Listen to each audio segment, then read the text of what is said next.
Hello, this is Molly Reamer with 30 Days of Goddess with our September practice update. Our theme for September is flow, and the goddess we are honoring is Danu, the Irish goddess, the Celtic goddess of the land, of the rivers, of water.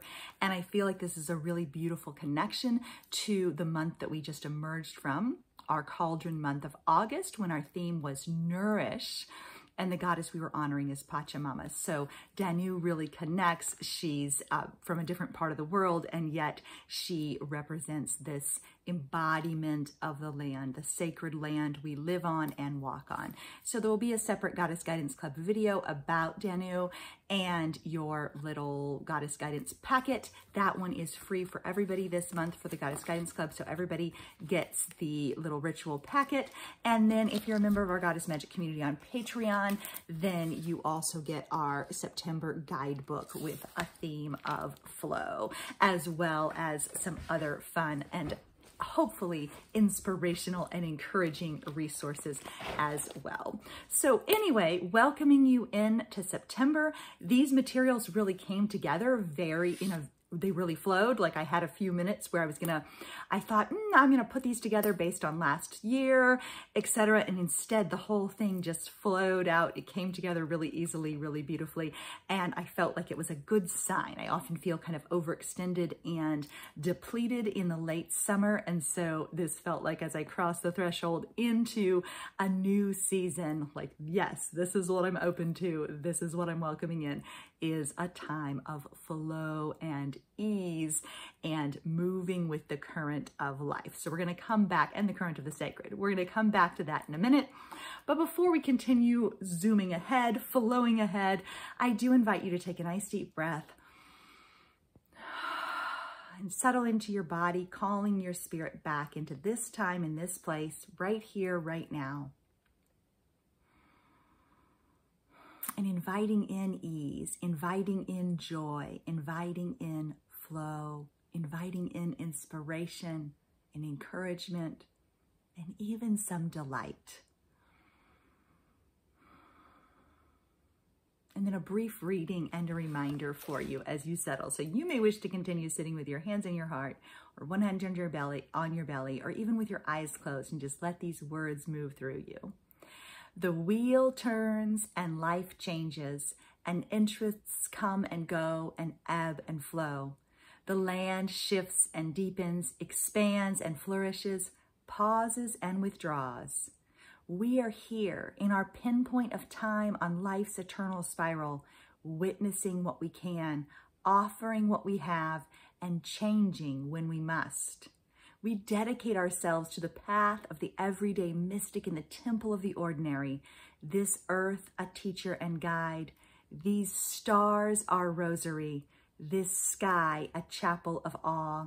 This ground, a temple of wisdom. We are disciples of the daily, acolytes of joy, students of the sacred, right where we are. Our lives and landscapes, a holy text of being.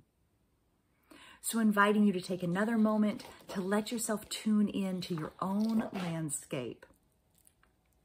Pachamama, Danu, Gaia, Mawu, the earth goddesses, right here, right now, alive beneath our feet. So tap in, root down, tune into what your own landscape is teaching you right now. What ceremony is unfolding right outside your door? What ritual is life weaving right where you are?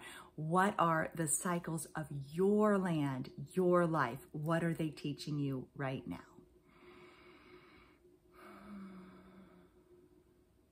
Okay, and two reminders from our quotes from September's guidebook. One is from Sue Patentili, The Woman's Book of Soul, and I've shared this several times. I talked about this during a community practice live. Members of my Goddess Magic community, we do a community practice live every Monday, and we shared this, and I also have an audio about it from the past as well, but it's worth a revisit. If your soul has been dropping a trail of crumbs as it accompanies your body through its days, how would you like to savor and nourish it? Can you arrange for some solitary time at home in which to sweep up and kiss your soul crumbs? gently close your eyes and imagine a time in your own home when you were blessed with the renewal of solitude. Cherish it. Wander or sit quietly. Give yourself the gift of enjoying the solitude in ways that warm your heart, fill your spirit, and revitalize your soul. It is a sacred assignment to rescue the crumbs of our souls that have been kicked under the table by too much activity and too little aloneness to collect and kiss them all better. So where are the crumbs of your soul? How might you call them back? How might you recover them? How might you recollect them and kiss them all better? And then the second one, and this really connects to the goddess in the land, the goddess in the landscape, the goddess right beneath our feet, right above our heads, right within our hearts. And this comes from Shemeli Gad of the Awakening Woman Institute. Before religion, the patriarchy, and self-improvement, before there were complex maps and scriptures, fancy churches, and elaborate ideas of purity, there was the living goddess, revered and honored as the source of all things. We don't have to study archaeology nor cling to dreams of the good old days to find her original temples. They are everywhere. An oak tree, a fallen leaf, a crossroad, a hole in the ground, a spring.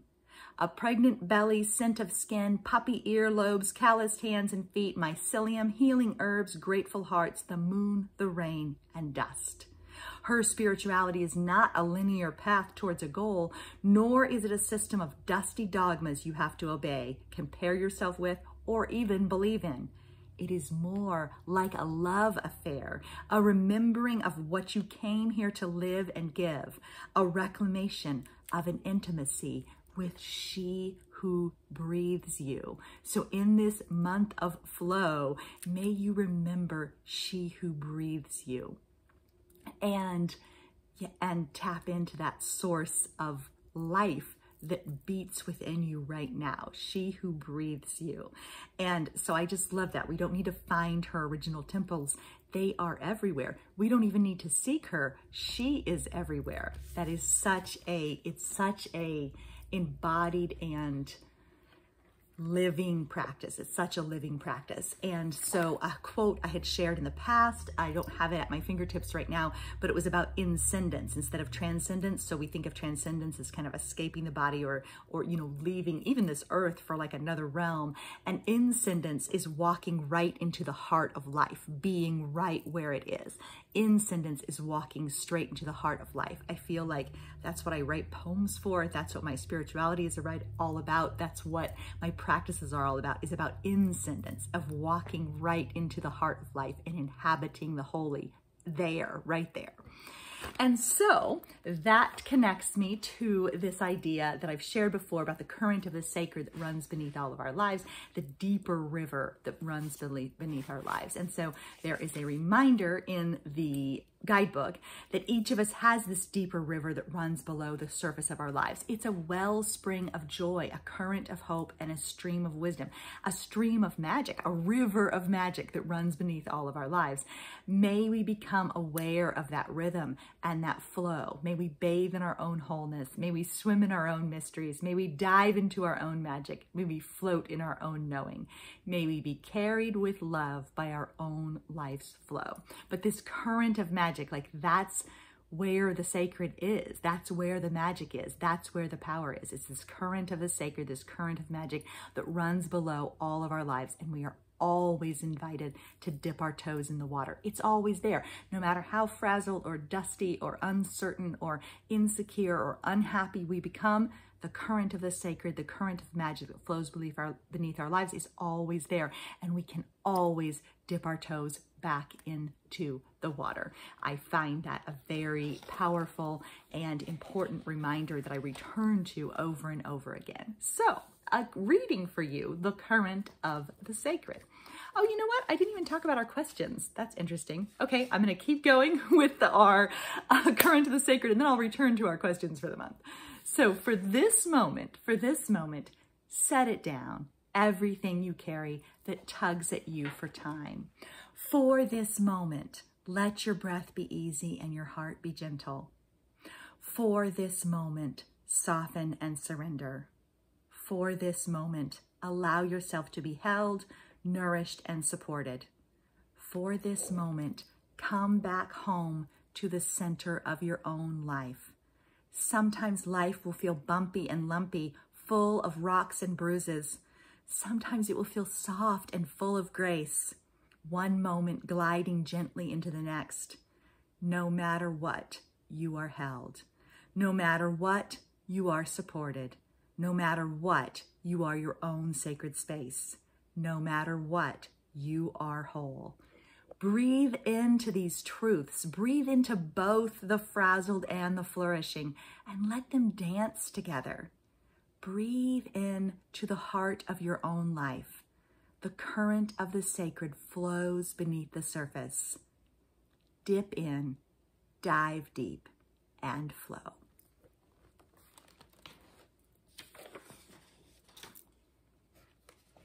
Okay, so now coming back around to our questions to consider, especially as we have emerged from the cauldron, that broth of being and becoming. And now we are in this time period that for me is between the cauldron and the cave.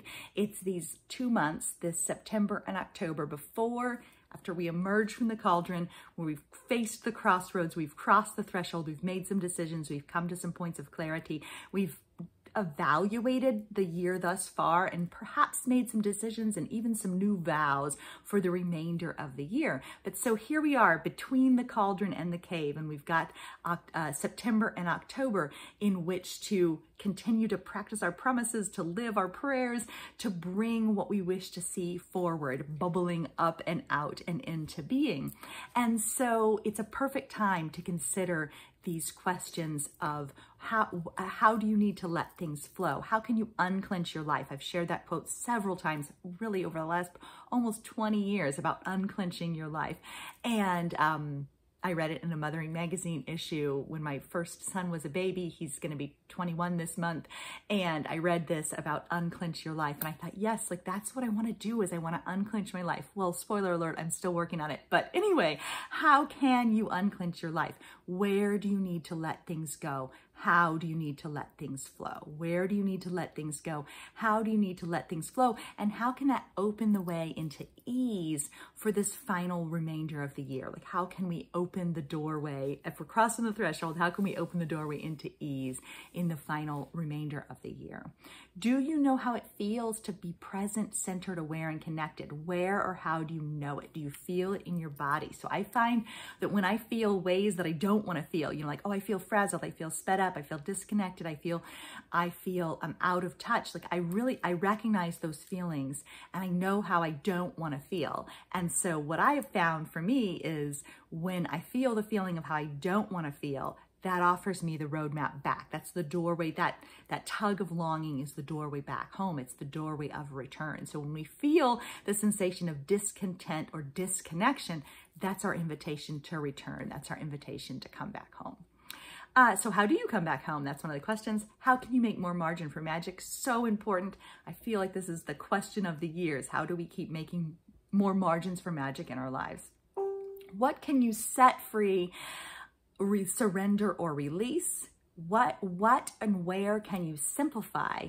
Where do you feel in flow, synced up, and in alignment? Do you feel those things in your life, or do you feel out of sync and out of alignment? Remembering those breadcrumbs of your soul will guide you on the pathway back home. When you feel out of sync, when you feel out of alignment, when you feel in disharmony, when you feel out of flow, a lot of times those things offer you the clues to come back home. Our own longing offers the clues for coming back home. I shared that during our August Replenish Retreat, but I'm going to go ahead and reshare that with you right now from this little blue card. If there's anything I have learned from years of practice, it is that longing offers us the roadmap back home. There is no too late. There is now. I remember that my promise is to be in devotion, not to be perfect. My ritual today is to forgive myself and to begin again with what I have. So our longings offer us the roadmap back home. So what's working for you? What can be freed? What are you making harder than it has to be? Can you let some things be easy? Perhaps this is another one of those questions of my life for me is how am I making things harder than they have to be, and can I let some things be easy? So lots of things to consider this month in these intersecting the current of the sacred, the crumbs of our souls, the wisdom of the landscape, and she who breathes us now. And then also, what can we let go of? How can we unclench what wants to be freed? How do we build more margins for magic? Can we let some things be easy? And a reminder that none of these questions are intended to shame and blame you or make you think you have to be perfect or have it all figured out. We are always invited to begin again. We are always invited to return. We are always invited to start where our feet are. There is no behind. There is no too late. There is no not enough. There's right now where our feet are, and we can start with what we have, and we can return right now to where we are. So I have another poem that I'd like to share from the September guidebook. Again, you can go to patreon.com/goddessmagic to get yours. And then 30daysofgoddess.com is the homepage where all the free stuff is and the free resources available. And then if you want to deepen even more, if you want to dig in even more, if you want to dive deep into the current of the sacred, you're welcome to join us in the Goddess Magic community as well. So this poem is called Balancing Life, and it was written at the very beginning of this year, though I've returned to it several times. It was written at the beginning of this year when we were at Dauphin Island, where we go in January. And I was working on my Unravel Your Year workbook, which I work on all year long, from Susanna Conway. Love that resource. I hope I remember to link to it below. She does a new one every year. It's free. It's a tremendous resource. I get mine printed at Staples. I check back in with it every month of the year. Very powerful practice. I've used it for, I don't even know how many years now, 4, 5, 6, I'm not sure, but I was working on it. And so I love the resource. So this is not meant to critique that, even though it's mentioned kind of in a, why do I feel like I have to do this kind of thing. So I was working on the workbook at the beach and feeling a little like clenched. My life was clenched up. And so here's the poem, Balancing Life. Yesterday, I finished my Unravel Your Year workbook, stuck briefly on the task of writing a letter to myself from 1 year in the future. I look around at my family thinking that none of them feel this obligation, that I actually know no one in real life who would feel this letter is something they must write. I think about how I make so much of my own work. I also think about keeping promises to ourselves, about motivation, about how the only way to actually get things done is for it to rise up from within, not externally imposed or enforced, but from your own deep yearning, deep knowing, or deep truth. I think about how if there was only one thing I could teach my children, it would be this. It has to come from you. You are the only one who can keep your promises to yourself, who can live what you dream into being. At the same time, I watch them laughing over their tiny screens in their sketchbooks, carefree and at ease. No need to force or push or make anything happen because they are safe and loved. And they don't have to write letters to themselves from the future if they don't want to.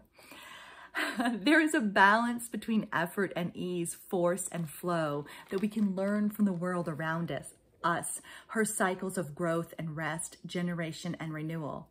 As I type, the wind whips into a ferocious howling, palm trees snapping and raindrops beginning to fall thick and fast, dampening my book and screen and spattering my sweatshirt. I continue to type anyway, sitting in the storm in between what I know and what I need. Finally, the rain is too much, reminding me again how sometimes we have to persist through the storm, and sometimes when we listen to our lives, we realize we have to yield.